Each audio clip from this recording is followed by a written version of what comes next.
बिहार में जैसे जैसे विधानसभा चुनाव नजदीक आ रहे हैं, सियासी माहौल गर्माता जा रहा है। पार्टियां बड़े बड़े वादों और दावों के साथ जनता को लुभाने में जुटी है, लेकिन साथ ही एक दूसरे पर कीचड़ उछालने का सिलसिला भी जोरों पर है। लोग 1990 के दशक को याद कर रहे हैं, जंगल राज रिटर्न्स की बातें हो रही हैं। 1990 के दशक में लालू प्रसाद यादव और राबड़ी देवी के शासनकाल में बिहार ने ऐसे भयावह नरसंहार देखे जिन्होंने न सिर्फ बिहार बल्कि पूरे देश को हिलाकर रख दिया। ये वो दौर था जब रणवीर सेना जैसे समांती संगठनों ने दलितों और पिछड़ों को निशाना बनाया और लालू राबड़ी की सरकार पर इन हिंसक घटनाओं को रोकने में नाकामी के गंभीर आरोप लगे थे। बिहार के लोग आज भी इस दर्द को भूले नहीं हैं और राजनीतिक पार्टियां इस मुद्दे को जोर शोर से भुनाने में लगी हुई हैं। नमस्कार, मेरा नाम है रीटा। आज की वीडियो में मैं आपको बिहार के 5 सबसे बड़े दलित नरसंहार के बारे में बताऊंगी, जिसकी कालिख आज भी लालू यादव और राबड़ी देवी पर लगी हुई है। पहला है बथानी टोला नरसंहार। दरअसल भोजपुर जिले के बथानी टोला गांव में 11 जुलाई 1996 को एक ऐसी घटना घटी जिसने रणवीर सेना को सुर्खियों में ला दिया। रणवीर सेना ने इस दिन दहाड़े 21 दलित और मुस्लिम लोगों की बर्बर हत्या कर दी, जिनमें 11 महिलाएं, 6 बच्चे और 3 दूध मुहे शिशु शामिल थे। कहा जाता है कि ये नरसंहार 1992 के 12 नरसंहार का बदला था, जिसमें माओवादियों ने 35 भूमिहारों की हत्या कर दी थी। रणवीर सेना भूमिहार जमींदारों की निजी सेना थी। उसने ही इस खौफनाक वारदात को अंजाम दिया था। इस मामले में 35 अज्ञात लोगों के खिलाफ केस दर्ज हुए, लेकिन 2012 में पटना हाईकोर्ट ने 23 आरोपियों को बरी कर दिया। उस वक्त लालू प्रसाद यादव मुख्यमंत्री थे और उनकी सरकार पर जातीय हिंसा को बढ़ावा देने और इसे रोकने में नाकाम रहने का गंभीर आरोप लगा। इस घटना ने बिहार में जातीय ध्रुवीकरण को और गहरा कर दिया, जिसका असर बाद के नरसंहारों में भी दिखा। हमारी इस लिस्ट में दूसरे नंबर पर है लक्ष्मणपुर बाथे नरसंहार। दरअसल 1 दिसंबर 1997 की सर्द रात को जहानाबाद जिले के लक्ष्मणपुर बाथे गांव में ऐसा तांडव मचा जिसने हर किसी को सोचने पर मजबूर कर दिया। इसे देश का सबसे बड़ा जातीय नरसंहार कहा गया। रणवीर सेना के हथियारबंद लोगों ने सोन नदी के किनारे बसे इस गांव में रात 12 बजे हमला बोल दिया और 58 दलितों को गोलियों से भून डाला। मरने वालों में 2 से 8 साल के 16 बच्चे थे, 27 महिलाएं थी और बुजुर्ग और दलित युवक भी शामिल थे। इस नरसंहार ने बिहार की कानून व्यवस्था पर सवाल उठाए और तत्कालीन राष्ट्रपति KR नारायणन ने इसे राष्ट्रीय शर्म करार दिया। 7 अप्रैल 2010 को पटना सिविल कोर्ट ने इस मामले में 16 दोषियों को फांसी और 10 को उम्र कैद की सजा सुनाई, लेकिन 2013 में पटना हाईकोर्ट ने सबूतों के अभाव में सभी को बरी कर दिया।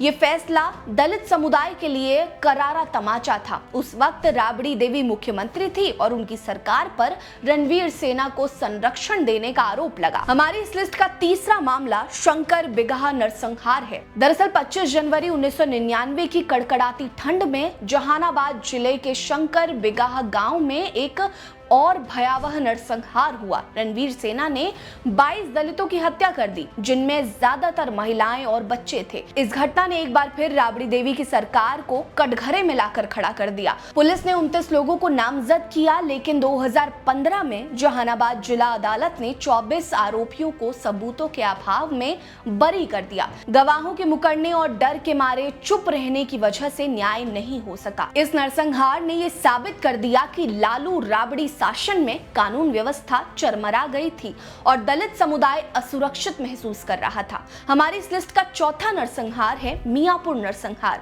दरअसल 16 जून 2000 की रात औरंगाबाद जिले के मियापुर गांव में चीख पुकार मची हुई थी और खून की नदियां बह निकली। 34 दलित और अति पिछड़े लोगों की हत्या कर दी गई थी। इस नरसंहार में रणवीर सेना का नाम फिर सामने आया और कहा गया कि ये हमला नक्सलवाद के खिलाफ प्रतिशोध और भूमि विवाद के चलते हुआ। हमलावरों ने गांव को घेर कर अंधाधुंध गोलियां चलाई, घरों में आग लगा दी और कई शवों को शत-विक्षत कर दिया। इस घटना में पुलिस की मिलीभगत के भी आरोप लगे। राबड़ी देवी की सरकार ने जांच के लिए आमिर दास आयोग बनाया, लेकिन 2005 में नीतीश कुमार के मुख्यमंत्री बनते ही इसे भंग कर दिया गया। 2013 में 10 में से 9 आरोपियों को बरी कर दिया गया। इस नरसंहार ने स्वर्ण और दलितों के बीच नफरत की खाई को और चौड़ा कर दिया और कई लोगों ने डर के मारे गांव छोड़ दिए थे। हमारी इस लिस्ट का 5वां नरसंहार है बारा नरसंहार। दरअसल 12 फरवरी 1992 बिहार के गया जिले के बारा गांव में एक भीषण सामूहिक नरसंहार हुआ था। इसमें प्रतिबंधित नक्सली संगठन माओवादी कम्युनिस्ट सेंटर यानी एमसीसी के सशस्त्र दस्ते ने गांव पर हमला कर दिया और 35 भूमिहार जाति के लोगों की निर्मम हत्या कर दी गई। मारे जाने वाले लोगों में अधिकांश लोग किसान परिवार से जुड़े थे।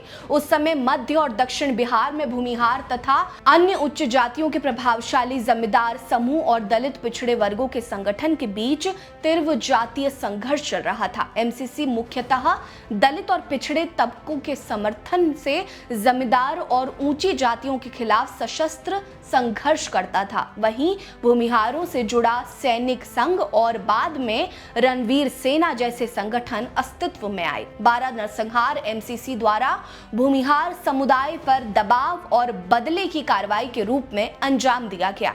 यह घटना बिहार के तत्कालीन मुख्यमंत्री लालू प्रसाद यादव के शासनकाल में हुई थी। उस दौर में राज्य में जातीय संघर्ष और नक्सली हिंसा चरम पर थी। इस नरसंहार की जांच के बाद पुलिस ने 35 से अधिक आरोपियों को गिरफ्तार कर लिया। निचली अदालत ने कई को मृत्यु दंड और आजीवन कारावास की सजा सुनाई, लेकिन आगे चलकर पटना हाईकोर्ट और बाद में सुप्रीम कोर्ट ने सबूतों की कमी, गवाहों के मुकरने और जांच में खामियों के आधार पर अधिकांश आरोपियों को बरी कर दिया। केवल 4 आरोपियों की सजा सुप्रीम कोर्ट ने बरकरार रखी थी। लालू प्रसाद यादव और राबड़ी देवी का शासनकाल यानी 1990 से 2005 तक बिहार जंगल राज के नाम से कुख्यात रहा। इन नरसंहारों ने उनकी सरकार की नाकामी को उजागर किया। आलोचकों का कहना है कि लालू ने सामाजिक न्याय का नारा तो दिया, लेकिन रणवीर सेना जैसे संगठनों को रोकने में असफल रहे। कुछ का दावा है कि लालू ने सामंती ताकतों से हाथ मिलाकर हिंसा को बढ़ावा दिया। हालांकि लालू के समर्थक कहते हैं कि उन्होंने दलितों और पिछड़ों को सशक्त करने की कोशिश की, लेकिन सामंती ताकतों और नक्सलवाद के बीच पिसते हुए उनकी सरकार को बदनाम किया गया। फिर भी इन नरसंहारों में न्याय की कमी ने दलित समुदाय में गहरा अविश्वास पैदा किया। इन सभी नरसंहारों में एक बात कॉमन थी और वो था न्याय का अभाव, गवाहों का डर, पुलिस की निष्क्रियता और साक्ष्यों की कमी ने हर बार आरोपियों को बरी करवा दिया। दलित समुदाय के लिए ये सिर्फ हत्या नहीं बल्कि उनके अस्तित्व पर हमला था। इन घटनाओं ने बिहार में जातीय हिंसा को हवा दी और नक्सलवाद को बढ़ाने में भी अहम भूमिका निभाई। 2005 के बाद नीतीश कुमार की सरकार में बड़े नरसंहारों की घटनाएं कम हुई, लेकिन दलितों के लिए न्याय की लड़ाई आज भी जारी है। हर चुनाव में ये नरसंहार सियासी हथियार बनते हैं। जेडीयू और बीजेपी लालू राबड़ी के जंगल राज को कोसते हैं, जो राजद नीतीश पर रणवीर सेना को संरक्षण देने का आरोप लगाता है। लेकिन सवाल वही है, दलितों को असली न्याय कब मिलेगा? इस मुद्दे पर आपकी क्या राय है? कमेंट सेक्शन में हमें जरूर बताएं। वीडियो को लाइक करना मत भूलिए, चैनल को सब्सक्राइब कर लीजिए, हमारे साथ बने रहिए। नमस्कार।